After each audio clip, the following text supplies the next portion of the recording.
Hello students, welcome back to Sachin math classes. जैसा कि हमारा डिफरेंशियल इक्वेशन मैथ चल रहा है बेटा, उसके ऊपर आज हमारा 9th लेक्चर है। ये मैथ हमारा बीएससी, बीए और जो हमारे बीटेक के स्टूडेंट हैं या जिनको हम इंजीनियरिंग स्टूडेंट बोलते हैं उनके लिए है बेटा ये। ठीक है, पूरा सिलेबस इग्नू यूनिवर्सिटी के अकॉर्डिंग लेके चल रहा हूँ, जिसका नाम है BMTC 132 मैथ। सभी यूनिवर्सिटियों में बेटा सिलेबस सेम होता है। क्या होता है, किसी में फर्स्ट टॉपिक मिलेगा तो किसी में टॉपिक लास्ट मिलेगा, बस ये डिफरेंस है। बाकी सब का सिलेबस सेम है। मेरे पास इनकी बुक पड़ी हुई थी, स्टूडेंट्स ने भेजा था, तो इसलिए ही मैंने इनके ऊपर इसी यूनिवर्सिटी का बुक उठा के इसी के सिलेबस के अकॉर्डिंग चल रहा हूँ। कुछ भी प्रॉब्लम आता है इस नंबर पे आप कांटेक्ट कर सकते हो। नोट्स, वीडियो, हेल्प बुक जो भी आपको चाहिए, प्रीवियस ईयर पेपर यहाँ पे आपको मिल जाएगा। ठीक है बेटा, आज के दो टॉपिक रहेगा। एक तो हम चेन रूल सीखेंगे बेटा कि चेन रूल क्या होता है और एक इम्प्लीकेट फंक्शन क्या होता है, उसके ऊपर हम बात करेंगे। आज के दो ही टॉपिक है। चेन रूल के ऊपर दो क्वेश्चन हैं आपके एग्जाम में, जो एक आया हुआ है और मेरे हिसाब से एक क्वेश्चन अब की बार आ सकता है। ठीक है बेटा, इसलिए दो क्वेश्चन है। एक क्वेश्चन तो ये है जो क्या क्या एग्जाम में पूछा हुआ क्वेश्चन है। दूसरा क्वेश्चन एक और है जो चेन रूल से क्वेश्चन को वेरीफाई करना है। तो ये सबसे इंपॉर्टेंट क्वेश्चन है बेटा। मैं इसके ऊपर आपको धीरे धीरे पढ़ाऊंगा आज। बहुत ही इंपॉर्टेंट टॉपिक है। सबसे पहले इसमें होता क्या है बेटा, देखो इसमें क्या गिवन रहेगा। एक हमें जड़ दे रखा है, ठीक है, जड़ कुछ भी दे दिया, मान लो x + y दे दिया, ठीक है, या कुछ भी माना जो आपकी मर्जी है वो आपका जड़ दिया हो। जड़ हमारा किस प्रकार से दिया होगा, जड़ हमारा रहेगा phi xy या फिर हमारा दिया होगा phi ft gt, मतलब जड़ हमारा कुछ t xt + yt इस प्रकार से कुछ दिया हुआ होगा। ठीक है, जहां पे हमारे x किसके इक्वल रहेगा, ft के इक्वल रहेगा, y हमारा किसके रहेगा, gt के फॉर्म में रहेगा। ठीक है बेटा, सिंपल सी समझ गए हमारी बात को बेटा। इस प्रकार से हमारा फंक्शन दिया हुआ होगा, तो आपको चेन रूल की हेल्प से इसको निकालना है। क्या फॉर्मूला रहेगा बेटा हमारा, याद करो बेटा। देखो यहाँ पे हमारा जड़ है, वो मैंने बताया x और y की फॉर्म में हमारा गिवन रहेगा। ठीक है, जड़ किस में है, x और y में हमारा गिवन है।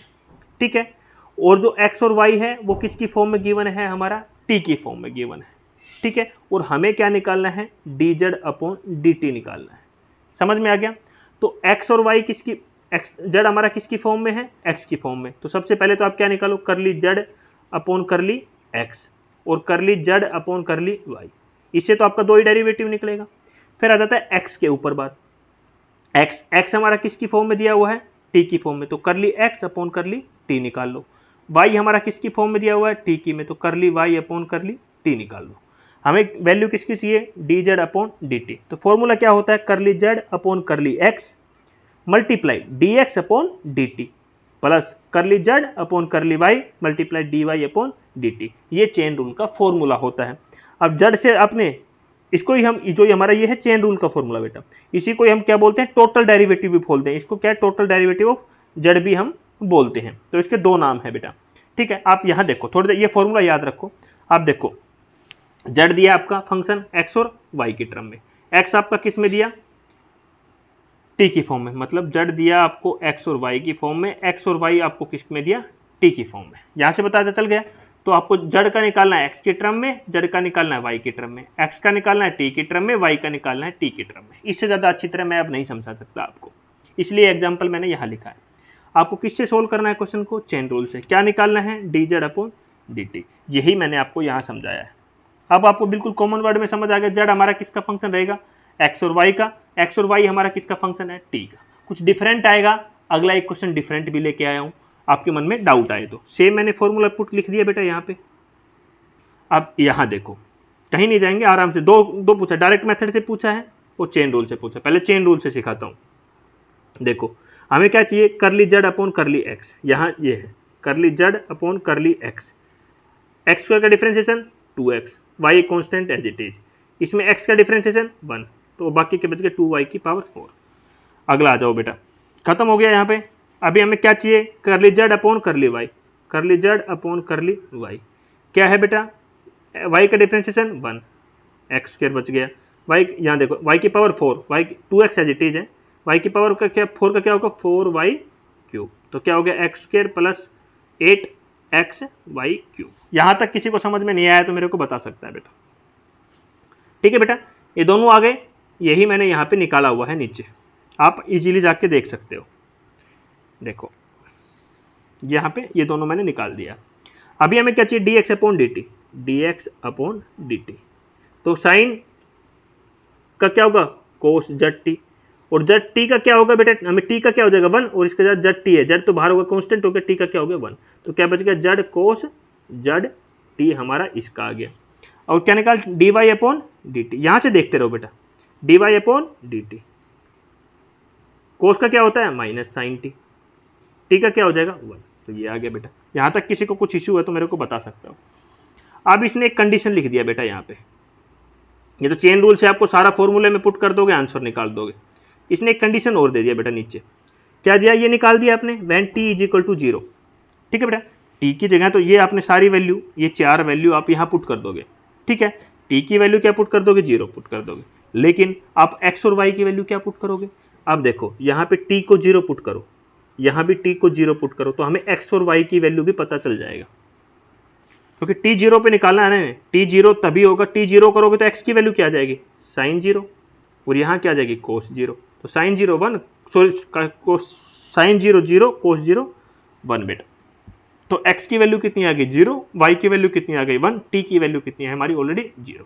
अब ये सारी वैल्यू इसमें पुट कर दो, देखो यहाँ पे x की वैल्यू 0 पुट करोगे ये 0, y की वैल्यू पुट करोगे 1, तो dz अपॉन dx की वैल्यू कितनी आ गई बेटा हमारी 1, यहाँ पे x की वैल्यू 0, y की x की वैल्यू 0, तो ये पूरा क्या हो गया बेटा 0।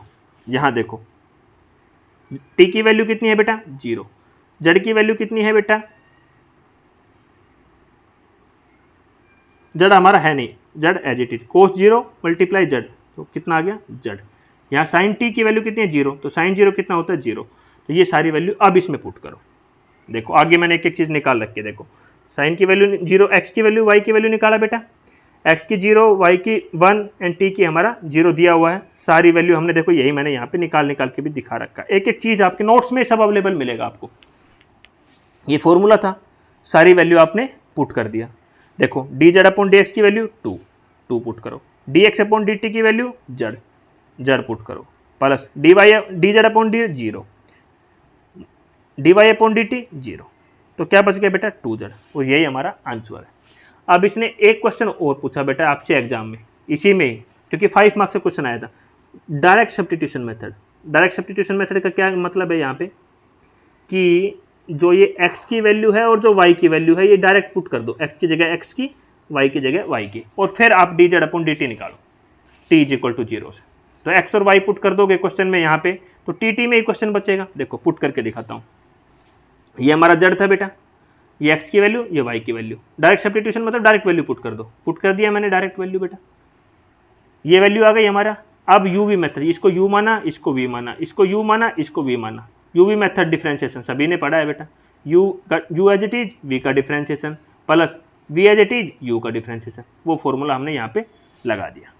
उसके बाद t को क्या पुट कर दिया 0, साइन 0 0, साइन 0 0, ये तो 0 हो गया, प्लस का साइन, कोस 0 1 ब्रैकेट शुरू, साइन 0 0, ये 0 हो गया, मल्टीप्लाई में सारी टर्म क्या हो जाएगी 0, यहाँ पे देखो साइन 0 पूरी टर्म 0, यहाँ पे कोस 0 1, कोस 0 1, और यहाँ z, यहाँ क्या आ गया z, बाकी सब कुछ क्या हो गया 0, और इसकी मल्टीप्लाई में बाहर क्या है 2, तो इसका आंसर भी क्या गया 2z। इसको बोलते हैं डायरेक्ट सब्स्टिट्यूशन, मतलब x और y की डायरेक्ट z में वैल्यू पुट कर दो, डिफरेंशिएशन निकाल दो।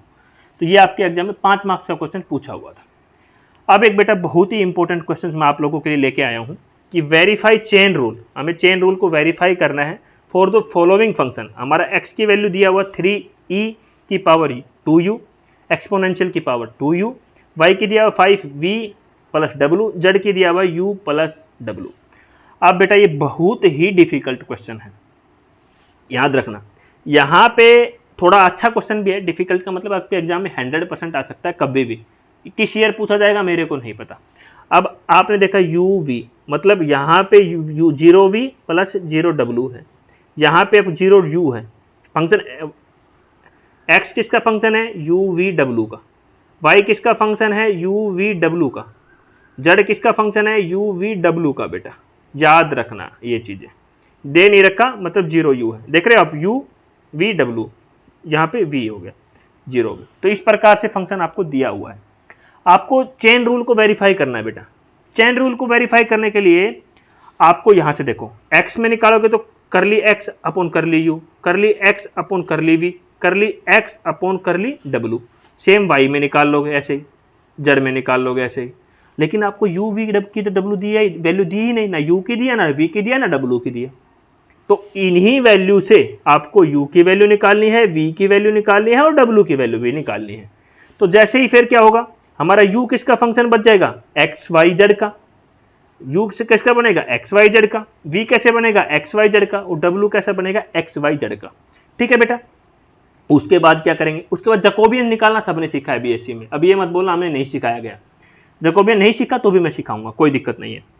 तो आपको इस क्वेश्चन में क्या प्रूव करना है, एक के लिए तो जैकोबियन ये निकालेंगे, जे निकालेंगे, फिर हम उल्टा निकालेंगे, यू वी और डब्लू की वैल्यू निकालेंगे जो कि एक्स वाई जेड और एक्स वाई जेड में आएगी। ठीक है। उसके लिए हम क्या निकालेंगे, जे डैश, उल्टा हो जाएगा ना बेटा, उसको बोलते हैं जे डैश। और इसको किसके इक्वली प्रूव करना, हमें 1। अगर हम Jacobian J multiply J dash is equal to 1 prove कर देगा तो हमारा चेन रूल वेरीफाई हो जाएगा। समझ में आया, इतना सा प्रूव करना है। चलो स्टार्ट करते हैं, धीरे धीरे समझ में आएगा, टेंशन मत लो, एक एक चीज समझाऊंगा सब लोगों को। हमें प्रूव करना है ये चेन रूल को। जब इस प्रकार से क्वेश्चन दिया हुआ तो ऐसे, सबसे पहले x दिया हुआ है, y दिया हुआ है, z दिया हुआ है। बेटा डिफरेंशिएशन करना नहीं सिखाऊंगा, बट मैं आपको पता है u की रेस्पेक्ट में निकालना है, v की रेस्पेक्ट में निकालना है, w की रेस्पेक्ट में, जो कि मैंने ऑलरेडी आपको बताया, करली x अपॉन करली u, करली x अपॉन करली, जैसे यहाँ पे करली x अपॉन करली u, करली x अपॉन करली v, करली x करली w। तो यहाँ पे दोनों है ही नहीं, तो 0 0 वैल्यू आ गई ऑलरेडी, यहाँ पे है। तो देखो यहाँ पे डिफरेंशिएशन आपको सभी को एक्सपोनेंशियल का, क्योंकि बीएससी में हो अभी थोड़ा सा दिक्कत रहेगा बेटा शुरू में। 3 एज इट इज, एक्सपोनेंशियल की पावर का सेम होता है एज इट इज। फिर ऊपर 2u है, 2u का क्या हो जाएगा बेटा 2, तो 3 2 जा 6 e की पावर 2u। आगे बेटा उसके बाद y का निकालो, y का आप u की फॉर्म में निकालोगे तो क्या आएगा 0, u है ही नहीं। v के में निकालोगे तो कितना आएगा 5, w की फॉर्म में 1। अगला देखो z का u की फॉर्म में 1, w की फॉर्म में 1, बाकी v है ही नहीं, z हो गया। ठीक है बेटा। अब हम निकालते हैं जैकोबियन। ये तो बिल्कुल सिंपल सा था बेटा, आपको दिक्कत नहीं हुआ क्योंकि आपका डायरेक्ट सारी चीजों में दिया हुआ था। दिक्कत होगा हमें u v w की वैल्यू निकालेंगे, फिर उनमें x y z बच रहा है उनकी वैल्यू पुट करेंगे तब। जैकोबियन का क्या फॉर्मूला होता है, करली x y z हमारा दिया हुआ है, x y z किस में दिया हुआ है, u v w में। हम सेम जो डिफरेंशिएशन किया, ये वाली टर्म, ये वाली टर्म, ये वाली टर्म, तीनों को मैंने ऊपर लिख दिया। इसको खोलने का फॉर्मूला बता रहा हूँ। फिर हमने y की टर्म तीनों यहाँ पे, जड़ वाली टर्म तीनों ऐसे। इसका क्या होता है बेटा डिटर्मिनेंट, सारी value as it is put किया। डिटर्मिनेंट आप सभी ने क्लास 12 में पढ़ा है, पहली रो क्या लोग एक्सपेंड कर दो, बाकी तो सब 0 0 है ही। तो ये बचेगा 5 × 1 माइनस 0 और 6 e की पावर 2u बाहर रहेगा, तो हमारा क्या आएगा 30 e की पावर 2u। खत्म बेटा। अभी हम निकालेंगे जे डैश। जे डैश में क्या निकालेंगे, करली u v w upon x y z, ये निकालेंगे बेटा। ठीक है। अभी u की v की w की वैल्यू निकालेंगे। देखो मैं यहीं से थोड़ा थोड़ा आपको समझाने की कोशिश करूंगा बेटा।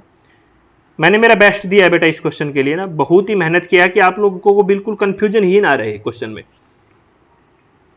देखो यहां से निकालोगे तो क्या होगा बेटा, x upon 3 is equal to e की पावर 2u। e को हटाने के लिए log बोथ साइड कर दो, log x अपॉन 3 e की पावर log e की पावर 2u। एक्सपोनेंशियल से log कैंसिल हो जाता है बेटा, तो log x upon 3 is equal to 2u। u हटा दो, हमें तो u की वैल्यू चाहिए, तो ये 1/2 इस साइड आ जाएगा, तो u की वैल्यू आ गई बेटा। यहां तक किसी को समझ में नहीं आया तो मेरे को बता सकता है क्या वैल्यू आई। u की वैल्यू हमारी आई बेटा 1/2 log x/3, ये वैल्यू आई बेटा u की। v की वैल्यू निकालो, y माइनस डब्लू upon 5 is equal to v। इस w को इस साइड भेज दिया, 5 को इसके नीचे भेज दिया। अब यहां से निकालो w की value, z minus u upon में sorry is equal to w। अभी ये बेटा x y z में आनी चाहिए, यहाँ तो w बच रहा है और यहाँ u बच रहा है, यहाँ u की वैल्यू पुट कर दो, तो 1/2 log x अपॉन 3। अब यहाँ w की वैल्यू पुट कर दो, ये w की वैल्यू यहाँ पुट कर दो, तो u की वैल्यू आ गई, v की वैल्यू आ गई, w की वैल्यू आ गई। अब बाकी आपने डिफरेंशिएशन तो करना आता ही है, मैं सिखाऊंगा आगे आपको, रुको बेटा। हमें ये फाइंड करना है, मैंने पूरा लिख के रखा है। ठीक है बेटा। x की वैल्यू, u की वैल्यू यहाँ से निकाली, v की वैल्यू यहाँ से निकाली, मैंने आपको समझाया। अभी w की वैल्यू बताई तीनों का, जैसे मैंने अभी पिछले क्वेश्चन में बताया। u का हमें x की रेस्पेक्ट में भी करना है, y की रेस्पेक्ट में, z की रेस्पेक्ट में। u ये हुआ, इसमें x है, y है नहीं है 0, z है नहीं है 0। अब इसका डिफ्रेंशिएशन कैसे करोगे वो भी करके दिखाता हूँ। 1/2 log x/3, 1/2 बाहर ले लो बेटा। log का क्या होता है, log x का डिफ्रेंशिएशन क्या होता है बेटा 1/x, तो x की वैल्यू क्या है 1/3, तो 1/x/3 और x/3 का डिफ्रेंशिएशन क्या होगा 1/3। तो क्या हो गया बेटा ऊपर देखो 1/2 मल्टीप्लाई 3/x उल्टा हो जाएगा बेटा वो मल्टीप्लाई 1/3, 3 से 3 कैंसिल तो क्या बच गया 1/2x। ठीक है बेटा आगे देखो v में हमारा x है, इसका तो डिफरेंशिएशन आपने अभी किया ही है। क्या आया था बेटा, ये आया हमारा 1/2x आया था। y का डिफरेंशिएशन कितना है हमारा ये है बेटा, तो इसका टोटल डिफरेंशिएशन ये आएगा। v का जब y की रेस्पेक्ट में करोगे तो ये आएगा बेटा हमारा। आगे देखो मैं करके दिखा रखा है मैंने सारा, वहां पे अपना मैं इधर से करता रहूंगा लेट होता जाएगा बेटा। ये हो गया बेटा u का, अभी समझाया मैंने। v में हमारा अपोन में 5 है बेटा, देखो मैंने यहाँ पे लिखा नहीं, एक मिनट बेटा थोड़ा सा करेक्शन है यहाँ पे, इसके अपोन में क्या है बेटा 5 है, इसलिए हमारा दिक्कत हो रहा था बार बार। देखो ये 5 था बेटा इसके अपोन में, इसका डिफरेंशिएशन आपने किया था 1/2x था हमारा अभी, ठीक है बेटा, और अपोन में 5 है तो 1/2x तो 1/10x हो जाएगा। v की फॉर्म में करेंगे तो यहाँ पे क्या है बेटा 1 है, बाकी सब 0, तो 1/5 हो जाएगा। z में z का -1/1/5। w x है कुछ है, इसका डिफरेंशिएशन तो आपने अभी निकाला ही है, माइनस का साइन आ गया था तो माइनस आ गया। y है 0, z है 1। सारी वैल्यू पुट करो, पहली रो क्या लो एक्सपेंड करो, निकाला z डैश कितना आया 1/10x आया। x की वैल्यू आपने शुरू में क्वेश्चन में पहले ही पढ़ा था 3e⁻2u है, x की वैल्यू पुट करो तो कितना है 1/30e⁻2u। मैंने क्या बताया था, क्या प्रूव करना है, j multiply j dash is equal to 1। j की वैल्यू कितनी थी बेटा 30e⁻2u, j डैश की वैल्यू कितनी है 1/30e⁻2u, कैंसिल कर दो कितना आया 1, और हमें क्या प्रूव करना था 1, तो चेन रूल क्या हो गया बेटा सेटिस्फाइड, यही हमें प्रूव करना था बेटा। तो मोस्ट इंपॉर्टेंट क्वेश्चन है बेटा, किसी भी बुक में नहीं मिलेगा आपको, कहीं भी यूट्यूब पे कराया हुआ क्वेश्चन नहीं है, ठीक है बेटा। मैंने एक छोटा सा टॉपिक और बताया था कि इम्प्लीकेट फंक्शन क्या होता है, वो और मैं आपको बता देता हूँ बेटा। सिंपल सा है, हमारा फॉर्मूला क्या रहेगा dy/dt is equal to minus curly f upon curly dx upon curly f upon curly y। क्या रहेगा बेटा हमारा रहेगा, सपोज y कभी क्वेश्चन आया नहीं है और आगे भी एग्जाम में आएगा नहीं, बट थोड़ा सा सिलेबस में था इसलिए मैंने यहाँ पे आपको बता दिया। Suppose y is the implicate function of x defined by the, एक ये हमारा फंक्शन दिया हुआ है बेटा इस प्रकार से, ठीक है। इसको थोड़ी देर के लिए भूल जाओ, ये ऐसे ही दिया हुआ कंडीशन दिया हुआ ये, तो देन फाइंड dy/dx, ठीक है बेटा। हमने मान लिया ये फंक्शन दिया हुआ है एक x और y का, ये हमारी एक कंडीशन दी हुई है बेटा, जो कि hx प्लस by जो दिया हुआ है कि हमारा ये 0 के इक्वल नहीं हो सकता, तो हमें फाइंड करना है dy/dx। ये हमने मान लिया ये हमारा एक फंक्शन दिया हुआ बेटा, इस 1 को इस तरफ ले आए, ये हमारा फंक्शन दिया हुआ fx और y का, ठीक है बेटा। हमें क्या निकालना है, सबसे पहले करली f अपॉन करली x, इसका डिफरेंशिएशन करना है x के टर्म में, तो यहाँ क्या हो जाएगा 2ax, x स्क्वायर का करेंगे तो यहाँ पे 2h कांस्टेंट है, y कांस्टेंट है, x का कितना हो जाएगा 1, बाकी सब 0। आ गया बेटा, y के टर्म में करो, y के टर्म में करोगे तो ये 0, y के टर्म में करोगे तो ये 2hx, यहाँ पे 2by और ये हमारा 0, तो ये वैल्यू बच गई। यहाँ से 2 कॉमन, यहाँ से 2 कॉमन, दोनों से 2 कॉमन निकाल दो तो हमारा क्या आ जाएगा ax plus hy upon hx plus by, ये आ गया dy/dt। और इसमें कंडीशन दी हुई है कि hx प्लस by किसके इक्वल है, नॉट इक्वल टू 0। अगर ये 0 के इक्वल हो गया तो इन्फिनिटी हो जाएगा बेटा, तो इसने क्वेश्चन में ये कंडीशन दी हुई थी कि ये हमारा किसके इक्वल है, नॉट इक्वल टू 0। तो ये एक सिंपल सा फॉर्मूला है इम्प्लीकेट फंक्शन निकालने का बेटा, क्योंकि कभी आपके एग्जाम में आया नहीं और आएगा भी नहीं, कभी पूछ ले क्या इम्प्लीकेट फंक्शन होता है, तो इस प्रकार से आपको एग्जाम में आना चाहिए 2 मार्क्स के क्वेश्चन के लिए। जिन यूनिवर्सिटी में 1 मार्क्स के क्वेश्चन पूछे जाते हैं या फिलिंग द ब्लैंक्स पूछे जाते हैं, उसके लिए मैं ये सब बताया है बेटा। अब लेक्चर नंबर 10 बेटा बहुत ही इंपॉर्टेंट होने वाला है, क्योंकि डिफरेंशियल इक्वेशन क्या होती है, टाइप ऑफ डिफरेंशियल इक्वेशन क्या होता है, ऑर्डर एंड डिग्री क्या होता है, ये आपके एग्जाम में 2 नंबर के क्वेश्चन पूछे गए। होमोजेनियस इक्वेशन क्या होता है, नॉन होमोजेनियस इक्वेशन क्या होता है, लीनियर डिफरेंशियल इक्वेशन क्या होता है, नॉन लीनियर डिफरेंशियल इक्वेशन क्या होता है, ठीक है बेटा। ये सब चीजें, टाइप ऑफ डिफरेंशियल, ओडी हमारा, पीडी हमारा, टोटल डिफरेंशियल इक्वेशन हमारा, ये सब आपके एग्जाम में जो क्वेश्चंस पूछे गए हैं बेटा, वो नेक्स्ट लेक्चर में आप सब लोग के लिए मैं लेके आऊंगा बेटा। तो बहुत ही अच्छी वीडियो आपके लिए बनाने की कोशिश कर रहा हूँ। अगर वीडियो अच्छी लगे तो लाइक करना, शेयर करना बेटा। आप लोगों की सब्सक्रिप्शन की वजह से ही और आप लोगों को लाइक करते हैं उसी की वजह से हमारा मोटिवेशन बढ़ता है बेटा। Please like share subscribe, thank you.